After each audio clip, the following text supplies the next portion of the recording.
Hello everyone, welcome to the second session of digital marketing and introduction. So last week we had discussed about marketing funnel. I hope you watched the video. In case you haven't watched it, here is the previous video that I had uploaded. So you have four stages. The first one is awareness, next is consideration, and then conversion, and then finally loyalty. Now the awareness and consideration stages are called the top of the funnel, while the conversion and loyalty stages are called the bottom of the funnel. So what things actually happen here, like what do brands need to do in each of these stages so the user journey happens in a smoother way and the user becomes a customer for us. Now in the awareness stage, the stage where the audience, the target audience that we are looking at, has become aware of our brand. Now this is the stage where we are first getting to interact with the brand. But how do we make sure that we are interacting with the right audience and also that we are leaving them with the right impression, giving them the right impression so they can further move into the journey stages. One of the ways you can do it in the online is by increasing these results that come up in your search engine results page.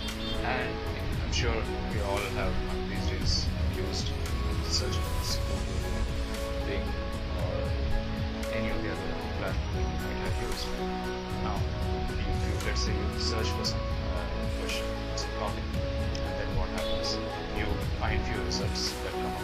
Now how these search results come up is on the basis of an algorithm which is called as rankings.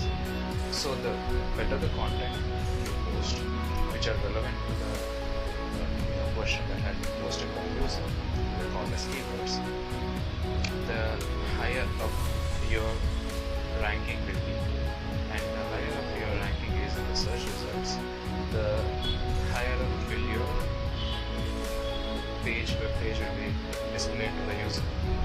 And I'm sure we all really don't scroll through the 10th page or 20th page. We all are like probably look at the first 4 or 5 search results and then we click on one of them and then we move ahead, right? So how do you ensure that we are reaching into the top of the stages? It is by ensuring that we are developing the right set of content online. So a few ways that we can achieve this is by increasing the quality of our content, by really providing good quality content. The algorithm realizes that more and more users are actually clicking on these pages and they are actually finding it useful. Right, good blogs, your website can also have good content. Other way is having advertisements, digital ads on social media platforms. If you have actually gone through any of those search results, you will see that the top row usually which will be consisting of ads. And also you mentioned as sponsored ads. Those are what you call as search engine results which are coming up because of paid ads. Now sometimes these ads might be useful, sometimes they might not be useful, but they do end up one of the easiest ways to bump up your search results. You come up right at the top of the rankings in the search results. The other way is also by tying up with other brands or influencers. They have these days influencers on their social media. A lot of those influencers with so many followers tend to promote some brands, and sometimes these are paid advertisements, sometimes they do it on their own, but typically they do tie up with these brands, and when they speak about the brand as a user, or you might not have been aware, you suddenly become aware of it. So if we take the same previous example that I discussed in the previous session about searching for shoes, running shoes, I was doing a lot of videos before really deciding on what shoes I want to buy. On top of that, I was also looking for how to improve my form, how to improve my running speed, how to make sure that I don't get injured and everything. So So while we were doing these things, I would find a lot of these influencers talk about probably some of the foot gels, some of the gels, foot massages, some good quality shoes, and lots of other stuff. Now some of them might have been paid, some of them might not have been paid, but the point is that is how you become aware as an user of these brands. So that you see is the awareness stage. And next is the consideration stage. Now consideration stage is when the audience becomes aware of your brand and is now getting to know more about you. Like they know now that about your brand. Probably let's say I had heard about your brand through one of the influencers. Now I decide to do a quick Google search to find out about this particular brand, and then I would get probably land up on your website, and then I would probably go to your website and I would try to know more about you. This you see is what is consideration stage. Usually in this stage, users tend to give out their emails. Sure, if you are landed any of those web pages, there'll be a nice pop-up that will come up and they'll be asking to subscribe to our email list for more such valuable information, tips and recommendations and stuff like that, offers and discount. So that is how they try to now engage with you. So this is your consideration. Some of the ways to ensure these users who are aware become consider your particular brand is to offering them some sample trials or maybe some promotional discounts. For instance, when I started running, I began using this app called Strava. Like I said, this is not a paid promotion, but I was using this app called Strava. So after a few days of usage, I got this offer email which was mentioning about 1 month of premium subscription for free.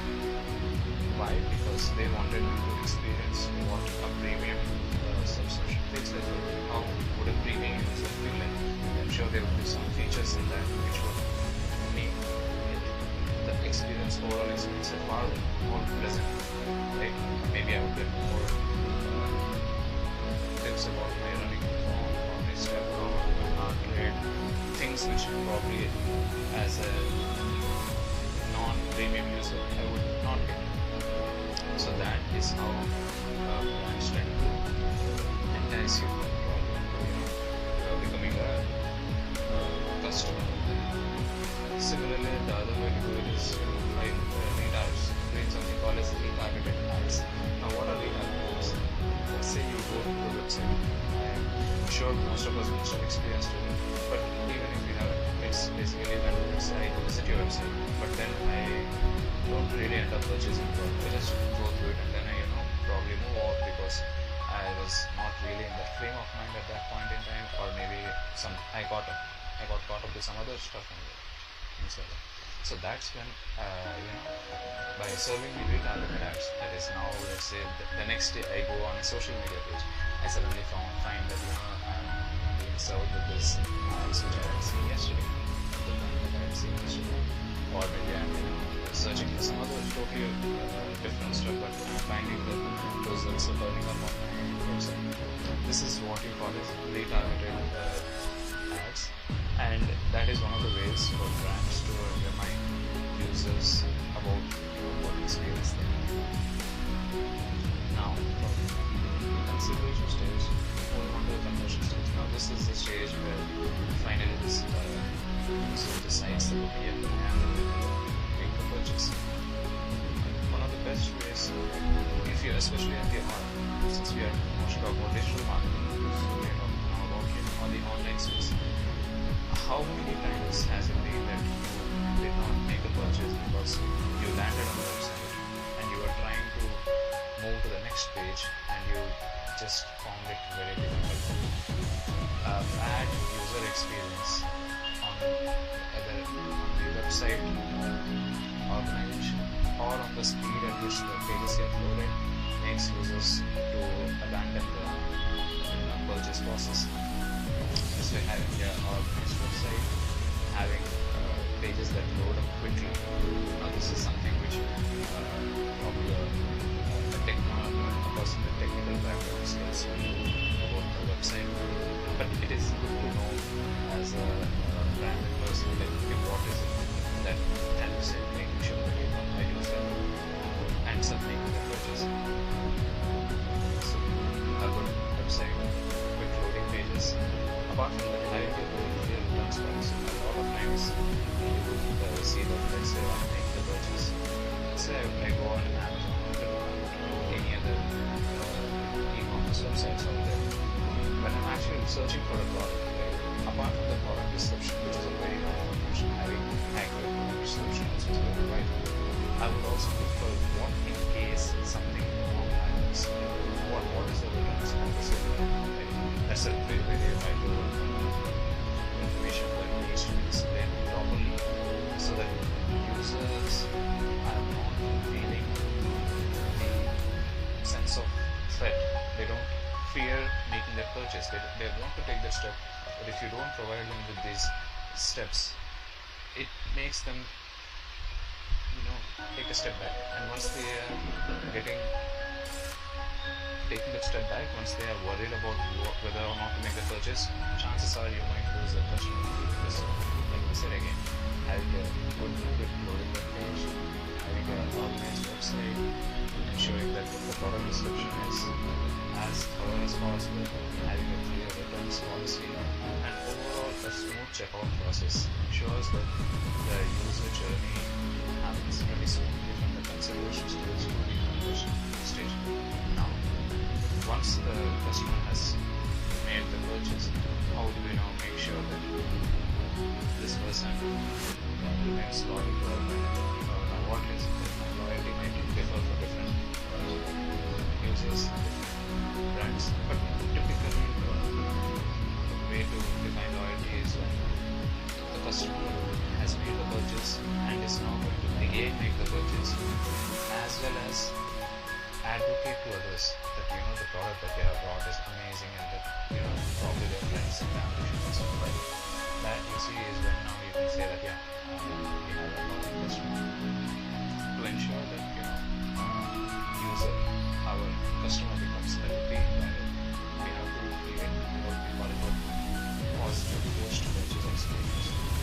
Now, does it just mean that I keep sending them some more and more emails, or do I keep sending them with some discount offers? Not really. Sometimes it might work, but more often than not, it's as much of an art as much as it is of a science. There's a very fine balance between how to ensure that the loyalty is achieved over time. One of the best ways to do it is by actually having good quality product. Imagine I got watch shoes, any brand likes. If the quality of the shoes are good, that in itself will ensure that I will probably recommend it to somebody else. Imagine if I'm using the same shoes for 2 or 3 years and I had very good experience. Tomorrow if somebody else asks me which brand would I recommend, there's a high chance that I would actually recommend my own brand, the one which I'm using for 5 years and I'm using it for 2 years and I have really good experience with the brand as well. So ensuring a quality product is one of the best ways to actually bring in loyalty into the users. And then usually is a good practice is to ensure the post-purchase email. Once a user makes a purchase, let's say they bought a subscription to one of the services, or let's say they bought as we mentioned, say they bought a mobile magazine, sending a follow-up email asking how their experience was or what they liked about the entire process gives a way for the brand to connect with the user post a purchase. It's not a one-time process that we want them to keep staying engaged with the brand. One of the ways customers will be sending a post-purchase email so they probably share with us what they liked about the entire process or what they didn't like. That way we can also improve the process as well as give the user a sense of engagement that we are hearing what they have to say. Apart from that, also as we have mentioned earlier about the returns policy, adhering to standard return policy that we have mentioned in the agreement is one of the best ways to ensure that the customer remains loyal. experiences after the purchase due to whatever, due to some reasons. That might be varying from case to case. Probably the user has got wants to return the product. Now, ensuring that the return process is also as smooth as the checkout process was ensures that the customer, the loyalty of the customer is there. Now, sometimes yes, we do need to make sure that the users are not trying to do something scam, but at the same time, we also need to make sure that the returns policy that we have mentioned is strictly adhered to, so that the genuine customers and the genuine grievances are being addressed properly. Apart from that, the basis social media engagement, asking users watch the purchase to follow on social media, and then giving them sharing content of user experiences. Sharing just like how users will be posting on their videos and how they are using those shoes or the mobile handset or the washing machine, fridge, TV, any of those products out there, or some service itself, and how they felt about it after using it for a few months or years is another way to create a user engagement. And it also ensures that your trust in the brand increases, and there's a higher chance of them becoming a repeat buyer. So, apart from that, other thing is they do something called as rewards programs. Typically, when we say rewards programs, it means brands tend to have this where you are given points on a point basis. Let's say you buy it and you keep buying it on a repeated basis. You are given certain points which can be redeemed. So that is another way to